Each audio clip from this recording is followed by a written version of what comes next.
Welcome to Lecture 26, the first of two lectures dealing with a really big, important idea in physics. That idea is the second law of thermodynamics. Unlike the other laws of physics we've looked at that say what is going to happen, Newton's law says you exert a force, you'll get an acceleration. The second law is different. The second law talks about what is likely to happen, or more importantly, about what is unlikely to happen. It's got a probabilistic side to it that none of the laws we've dealt with so far have. It's crucially important in understanding the workings of the world, not only in physics, but in biology, in chemistry, in geology, in evolution, in all kinds of things like that. It's also crucial in understanding the technological world we live in, and particularly technological problems we face as we try to use ever more energy. So I'm going to devote two whole lectures to the second law of thermodynamics. I know of no other statement of how important the second law is than a beautiful quote from C.P. Snow from his book, The Two Cultures, from 1959. C.P. Snow was a British physicist, novelist, civil servant. He was a baron, and he was eventually knighted. And he lived in the middle of the 20th century, and he was concerned that the scientists and the humanities people really weren't talking to each other enough, and his Two Cultures is about those two cultures and how different they are. And here is what he has to say about the second law of thermodynamics, and I take from this the title of the inaugural lecture I gave for my endowed chair at Middlebury College, Like a Work of Shakespeare. So let me read you this quote from C.P. Snow's The Two Cultures.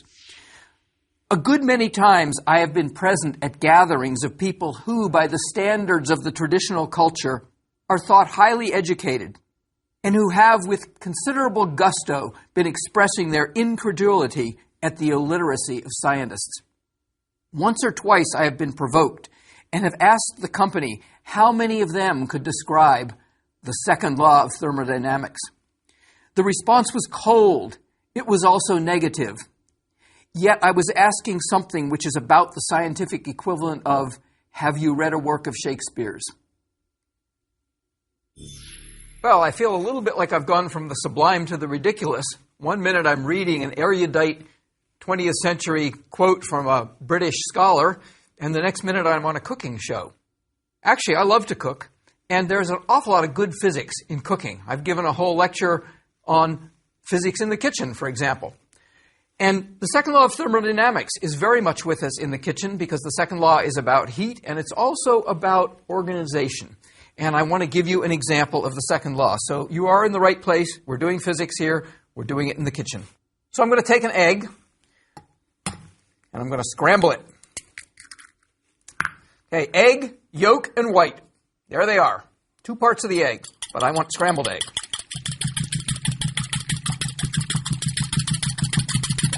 Okay, that looks good. I could throw it in the pan and cook it. But I don't want to. I want a fried egg instead, or maybe a poached egg. So I'm going to unscramble it. So I'm going to take my whisk, and I'm going to reverse carefully every motion I did. Keep doing that. Exactly the right motions, and eventually, as I stir, the yolk should reassemble, and the white should all get together around it, and I should have my egg ready to poach or fry, but it isn't happening. Maybe if I keep going a little longer, it will happen. Let me just keep stirring. Surely there's a chance that eventually the egg white molecules will all end up surrounding the egg yolk molecules, and I'll have my unbeaten egg again. Well, there is a chance of that. But I could beat this thing for longer than the age of the universe, and it is very, very, very unlikely that that would ever happen. That's what the second law of thermodynamics is about. It's about processes that are so rare, so improbable, that in our real world, they simply never happen. And beating an egg is a beautiful example of that. I simply cannot unbeat the egg. That's a process that is completely irreversible. You beat an egg, you can't reverse that process. Let's get more scientific about that again now.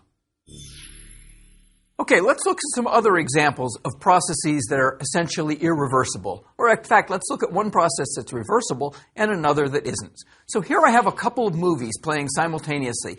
In the upper movie, you see a ball bouncing. Very simple thing. Ball comes in, bounces off the floor, goes back up. If I were to play that movie backwards, it would make perfect sense. That process is perfectly reversible. The lower movie is showing a block of wood sliding along the floor. Frictional forces are dissipating its kinetic energy and turning it into, quote, heat, actually, as we know, into internal energy, as the block eventually comes to a stop. And I've stuck a thermometer in the block, and you see the thermometer rising as the block slows to a stop, indicating that we've turned the directed kinetic energy of the block into the random, still kinetic energy, but the random kinetic energy associated with the thermal motion of the molecules. If I play that one backwards, it makes no sense at all. We never see a block sitting on the table at a relatively high temperature, and somehow all the random thermal motions of that block conspire all of a sudden to have a component in one direction, and the block suddenly starts to move and its temperature drops. Now, I want to emphasize, in both these movies, in principle, the processes could be reversed. There is nothing that violates any fundamental law of physics. There's nothing that violates Newton's laws. There's nothing that violates energy conservation. The ball is bouncing and its energy is conserved. The block is sliding and its energy is conserved, as we know now from the first law of thermodynamics. It's just been converted to the form of internal energy, the random energy of the molecular motions making up that block. And when I play that movie in reverse, the amount of energy doesn't change. The block has initially a lot of internal energy. After it accelerates, it's cooler, so it has less internal energy, but now it's got some directed kinetic energy. So there's no violation of conservation of energy. But that second movie played in reverse just makes no sense, because that wouldn't happen. Why wouldn't it happen? Because it is so dramatically improbable that all those molecules would get together in the same state. And that's the essence of what the second law of thermodynamics talks about. The second law talks about this tendency of systems to get into states that are more randomized and more chaotic. And why does that happen? It happens because out of all the possible states that describe a physical system, the states that represent order are much, much fewer. Take my egg. There are many ways to arrange the molecules of that egg so all the yolk molecules are in one place and all the white molecules are around them. There's zillions of ways. But that number, big as it is tiny, tiny, tiny compared with the number of ways to organize those molecules or arrange those molecules when the egg is scrambled. And so it's the sheer improbability, as determined by the sheer number of organized states being much smaller, that is at the essence of the second law of thermodynamics. Let me give you another practical example. If you don't do anything much to your house but live in it, it gradually degenerates into chaos. Books end up on the floor, not shelved where they're supposed to be. Dog hairs are all over the place instead of on the dog. Dirty dishes are in the sink. Unless you take active steps to reorganize, to wash the dishes, to put them back in the cabinets, the house degenerates into chaos. Why? Because there are simply many, many more chaotic states. This bowl belongs in this place on the shelf. That's where it should be if the house is organized. But it could be here on the floor, it could be here in the sink, your kid could have left it on the table over there. It could be lots of places and have a disorganized state. There are many, many more states that are disorganized than there are states that are organized. So just given random happenings, take a system that starts out organized, it's likely to end up in a disorganized state sooner or later. The best it could do is to stay organized, but it's more likely going to, if anything happens, to deteriorate into one of these chaotic states. Organized states are rare compared to disorganized states. Once the system gets into a disorganized state, there are many, many other disorganized states it could transit into, but there are very few organized states, and so it's unlikely to transit into a more organized state. So this tendency toward chaos, this tendency toward disorder, is at the heart of the second law of thermodynamics. And there's a physics word for this tendency to chaos, and it's called entropy. Entropy is a measure of this disorder. Let's look at entropy. It's a measure of disorder. The more entropy you have, the more disorder. And in common language, the word entropy has kind of crept into everyday language, and people understand that it means disorder, it means chaos, it means things are unorganized. Disorder tends to increase over time. Things tend to get more chaotic. Egg got more chaotic as I beat it. It didn't get more organized. The contents of my house get more disorganized, get more chaotic. entropy tends to increase. And here's another important point about entropy that's a little less obvious. An entropy increase in a system is accompanied by a decrease in the ability of that system to do useful work. This is not a statement about energy necessarily. It's a statement about, or not about energy amounts. It's a statement that says, I may have the same amount of energy after an entropy increase, but I can't do useful work with it. I can't do mechanical work. And we'll see much more about how this manifests itself in our energy systems in the next lecture. But that's essentially what energy is. And a little later on, we will actually look quantitatively at how to talk about entropy. Let's look at a particular situation where an increase in chaos, an increase in disorganization, an increase in entropy causes us to lose the ability to do work. So I'm going to imagine a situation in which I have a closed box. It's insulated from its surroundings, so no heat can flow in and out. So to use a word from the previous lecture, anything that happens in this box is an adiabatic process. And in the box, there is a partition. And on one side of the box, there's a gas, and the gas has some volume and some pressure and some temperature. And the volume of the gas is exactly half the volume of this box. On the other side of the box is vacuum. And I'm going to remove the partition and ask what happens. And it's pretty obvious what happens in that case. If I remove the partition, the gas spreads itself evenly throughout the entire box. Pretty soon, gas molecules that are on the one side go rushing over to the other side, and eventually we just have a random hodgepodge of molecules rushing all around. Now, the box has not expanded, so its volume hasn't changed, so the gas has done no work. It's still got the same amount of internal energy. Its temperature is still the same. And interestingly, by the way, this process is both isothermal, the temperature hasn't changed, and adiabatic. That may sound like a contradiction of the previous lecture's distinction between adiabatic and isothermal processes, but this process is a free expansion, and it is not a reversible process. It's not something that can be characterized by a path in the PV diagram, because the minute I take that partition away, chaos reigns, and I don't have a well-defined temperature and a well-defined pressure or even a well-defined volume of the gas until it's settled down into this new state. So we have an adiabatic free expansion that is also isothermal. Now, as I say, the energy of the system has not changed. Same internal energy, same temperature. We have not lost any energy. But I claim we've lost the ability to do work. Let's look at why. Here's what I could have done. I could have taken a little paddle wheel and put it on the vacuum side of that partition, and instead of just removing the partition, I could have opened a little hole, and I could have let the gas stream out and turn the paddle wheel, and I could have connected the paddle wheel to an electric generator or something else in the outside world that carried away useful energy in the form of either mechanical work or electricity, both of which are very high-quality forms of energy, as we'll see shortly. I could have done that, and when I was all done, I would have had the gas again distributed uniformly throughout the volume.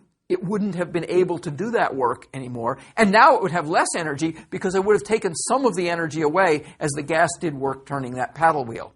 In either this state or in the original state where I didn't have the paddle wheel, once I had taken the partition away and the gas had expanded and filled the whole compartment, I can't extract energy from it, at least by this paddle wheel method. That's what I mean when I say an increase in entropy is accompanied by a decrease in the ability to do work.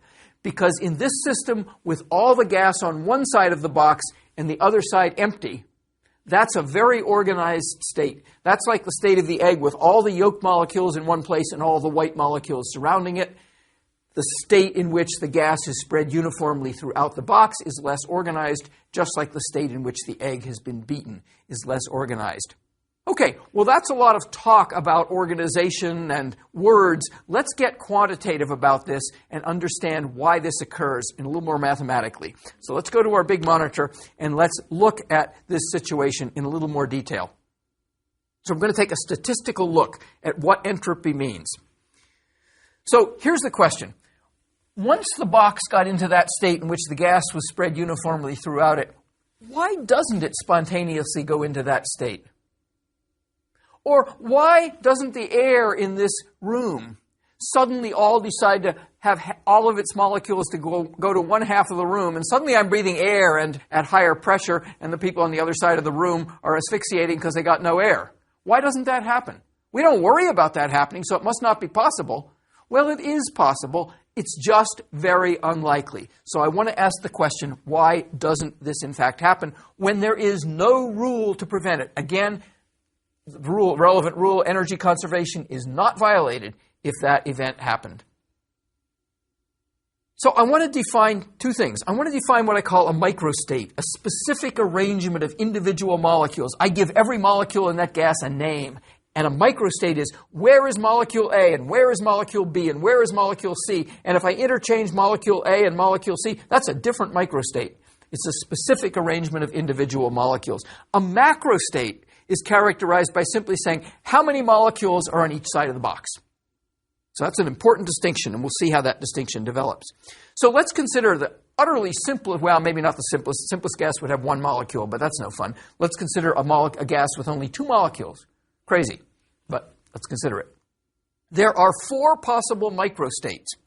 I could have a microstate in which the two molecules, and I've distinguished them by color here, the pink molecule and the green molecule. One possible microstate has them both on the left side of the box. That could happen. Another possible microstate has them both on the right side of the box. That could happen. Another microstate has the green one on the left and the pink one on the right. And still another microstate has the pink one on the left and the green one on the right. And by our definition of microstate, a specific arrangement of the particular molecules, those two states are different. They're different microstates. Now, what about macrostates? Macrostates just care about how many molecules are on each side of the box. So there are two molecules in the left side and none on the right side for this macrostate, which corresponds to that microstate. There are two molecules on the right and none on the left in this macrostate, which corresponds to this microstate. But this macrostate has one molecule on the left and one molecule on the right, and it doesn't distinguish between these two microstates. So these two microstates correspond to the same macrostate. And you begin to see a pattern already. How many microstates are there? We had two molecules in the gas. There were 1, 2, 3, 4. That's 2 squared. How many macrostates? There are only 3. One fewer, not significant, but one fewer. Why? Because there are only 2 plus 1. There are the states where all the molecules are together on one side and where they're together on the other side, or where they're split evenly. So there are more microstates than there are macrostates. Already that means if this gas gets itself randomly into some state, which state are we most likely to find it in? Well, we're a little bit more likely to find it in that macrostate because there are 2 corresponding microstates. In fact, half the time we will find it in this state. A quarter of the time we'll find it in this state, and a quarter of the time we'll find it in that state if we just randomly arrange those molecules. And that's what's happening because they're moving around in random motion. So this macrostate where there are equal numbers on both sides is slightly more probable. In fact, it's twice as probable as the other ones already. That's only a 2-molecule gas. What about a 4-molecule gas? For a 4-molecule gas, there are 16 microstates. Wow, it begins to be difficult to draw them all. Okay. There's the microstate in which all of them are on the left, and there's the microstate in which all of them are on the right, and then there are combinations. These are all microstates in which 3 of the molecules are on the left, but they're different microstates because they have different arrangements of the individual molecules, and 1 on the right. Here's the opposite. There's 1 on the left and 3 on the right. So there are 1, 2, 3, 4 of those. There's only 1 of those. And here are the states in which half the molecules are on the left and half are on the right. 1, 2, 3, 4, 5, 6. There are 16 microstates. That's 2 to the 4th. That's the number of molecules. We've got 4 molecules, 16 microstates, 2 to the 4th. There are only 5 macrostates. That's 4 plus 1. There are the ones where all of them are on the left. They correspond to individual microstates. There's the one where all of them on the right, corresponding to that microstate. But this situation, 3 on the left and 1 on the right, corresponds to 1, 2, 3, 4 microstates. So does the situation with 1 on the left, 3 on the right. And the one where they're divided equally, 2 and 2, has 1, 2, 3, 4, 5, 6. So out of all those possible states we could get into, this one again is the most likely because there are more microstates that make that up. So I'm likely, when I randomly arrange these molecules, to get this state. I'm likely, actually 6 out of 16 times I'll get that state. only 3 out of 16 times I'll get that state. Only 1 out of 16 times I'll get that state. So that state is rare. We're unlikely to see this situation, even with 16 molecules. We'll see it only 1 out of 16 times if we do this experiment over and over again. So that's what happens with 4 molecules. Well, gases have a lot more molecules. Suppose we had 100 molecules. Well, you can see the pattern. We'd have 2 to the 100 microstates. That's about 10 to the 30th. That's a huge number.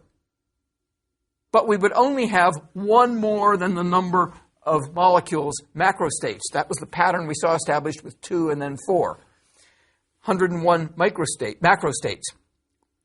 And if I were to plot, now I'm not going to draw them all out, if I were to plot as a function of how many particles there are on, say, the left side of the box, and the opposite number, 100 minus that number on the other side, I would find a very strong tendency, a great number of microstates that concentrate near 50-50. Not exactly, but near 50-50. So we are very likely to find this system of 100 molecules in a state where they're almost equal numbers on both sides.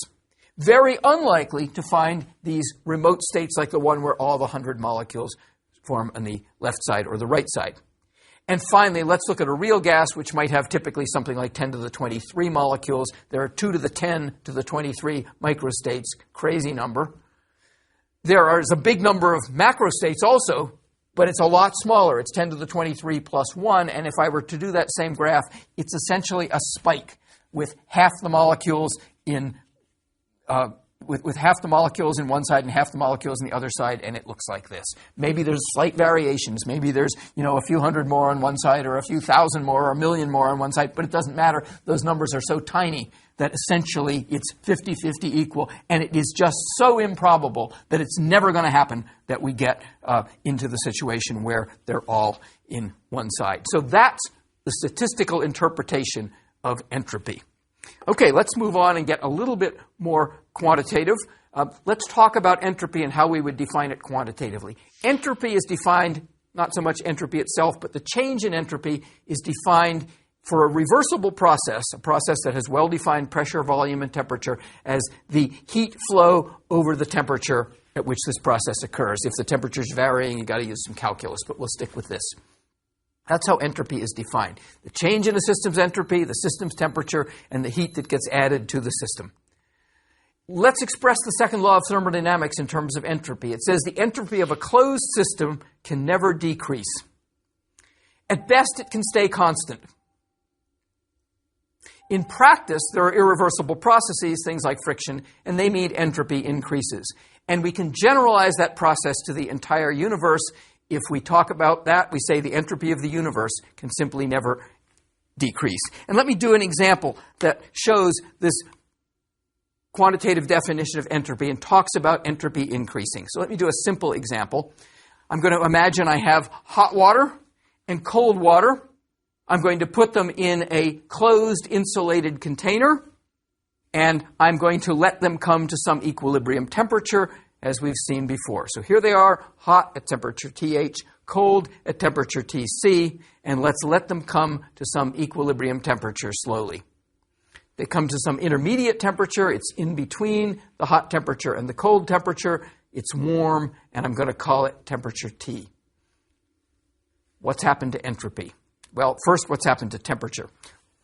The originally hot water, H, started at temperature TH, and it cooled toward temperature T, the final temperature that they both share. The initially cold water at temperature TC, its temperature rose. So the temperature rose to this final temperature T. And here's the important point. The temperature of the warm water was changing all the time. So my definition of entropy required there to be a fixed temperature, or else I have to go use calculus. But I can kind of avoid that by saying, look, there's some average temperature that the warm water was at, and it certainly lies somewhere between the original high temperature and this final temperature that they get to. So I don't know exactly where the temperature is. I could calculate it. It's sort of the average temperature. But what I do know is that that temperature, I'm going to call it T1, lies in between the hottest temperature of that hot water and this final lukewarm temperature that they both come to. Similarly, for the cold water, which started out at T sub cold, T sub C, and rose toward this final temperature. There's some intermediate temperature, which I'm going to call T2, and I don't care what its value is. All I care is it must lie somewhere between Tc and T. And I can use these temperatures, if I pick the right values, as if they were a fixed temperature in that expression for entropy. And that's what I'm going to do. So the entropy change of the warm water is minus Q over T1. Because in that definition of entropy, delta S is Q over T. Q was the heat that flowed into a system. The warm water lost energy. There was a heat flow to the cold water. And so energy flowed out of the warm water as a flow of heat. And so the heat, Q, is negative in the case of the warm water. And again, I've picked this temperature T1 so that that does correctly give me the entropy change. It's not important that I get the calculation exactly right. What's important is that that temperature T1 lies between the final temperature T and the initial temperature H. The entropy change of the cold water is plus Q over T2, the temperature that sort of characterizes the average for the cold water. Why plus Q? Because heat flowed into the cold water from the warm water. Why the same Q in both cases? Because I've got the whole thing in an insulated container, and so there was no energy lost. Whatever energy got left the warm water ended up in the cold water, so it's the same Q. And now I'm ready to calculate the entropy change for the entire system. By the way, you will notice that the entropy of the warm water decreased and the entropy of the cold water increased. There's nothing about the second law that says entropy can't decrease. It says the entropy of a closed system or of the entire universe can't decrease. It doesn't say an individual thing can't have its entropy decrease. What will happen if something's entropy increases or decreases, it won't be part of a closed system, and something else in the system will experience an entropy increase. And I guarantee you that the increase will be greater than the decrease, and that's what we're about to show. So here's the change in the system's entropy. It is Q over T2, that's a positive number, plus the entropy change of the warm one, and that's minus Q over T1. And here's the deal. That quantity, I guarantee you, is greater than 0. How do I know? Because T2 is lower than T1, and that's all that we needed to know. T2 lay between the cold and the final temperature. It lay below the final temperature. T1 lay above the final temperature. T1 is greater than T2. So this number, this fraction, because T1 is bigger than T2, this fraction is smaller than this fraction, and this subtraction leads us a positive number. And there's a clear quantitative description in a simple system of how it is that entropy increases. Now let me talk a little more about this possibility of systems that undergo entropy decreases. Closed systems don't. People are always pointing out, well, here's a system that seems to contradict the second law. Let me give you an example. The Earth was a more random system before life arose and evolved. Living beings, in fact, take random molecules from their environment and make them very organized. I'm a very organized system. You can see that physiologically. My brain is organized with all kinds of ideas about physics. I've got a circulatory system. Wow, am I organized? I have much less entropy than the molecules when they were randomly around in the environment from which I'm made. Individual living things, that's true of. Human society and civilization, that's true of. The distribution of ink on the page of a book is much more organized than the ink when it was in the ink bottle, or the distribution of light-emitting diodes on a computer screen when it gets an organized picture is much more organized. Where did this organization come from? The whole planet Earth, for example, is quite an organized system. But it's not a closed system. And there is something supplying that system with energy from outside. In the case of the Earth, that thing is the sun. And there are processes going on in the sun which actually generate more entropy than the decrease in entropy associated with, for example, the rise of civilization on Earth. Anytime you see a process that looks like it's decreasing entropy, and it may be, I guarantee you, you're not dealing with a closed system. Because if you have a closed system, any entropy decreasing process is offset by an entropy increasing process. So if I take the Earth and I make a closed system that surrounds the Earth and the sun, to the extent that that's closed, then the entropy of that entire system must be increasing. Similarly, think about a refrigerator. You put stuff in the refrigerator and things get colder than they were already. The opposite of what sort of ought to happen in a case like this. I could take this system and put the warm water in the refrigerator and the other warm water out the back, and the warm water would get hotter and the other one would get cooler. But the refrigerator is plugged in. And if I include the power plant and all the processes that go into generating the electricity that runs the refrigerator, I've got a closed system, and its entropy will always increase. Okay, let's wrap up lecture 26. Systems tend naturally toward disordered states. Why do they do that? Because there are so many more disordered states than there are ordered ones. You can look at that in terms of the egg. You can look at that in terms of the mathematics we went through with the partition box. There are far more disordered states, so it's simply more likely that you will be in a disordered state. Entropy is a measure of that disorder, and entropy is a well-defined property of thermodynamic systems. The second law, put in its grandest form, says that the entropy of a closed system can never decrease. And as we move toward the next lecture, we'll be looking at some really practical implications and some additional statements of the second law of thermodynamics.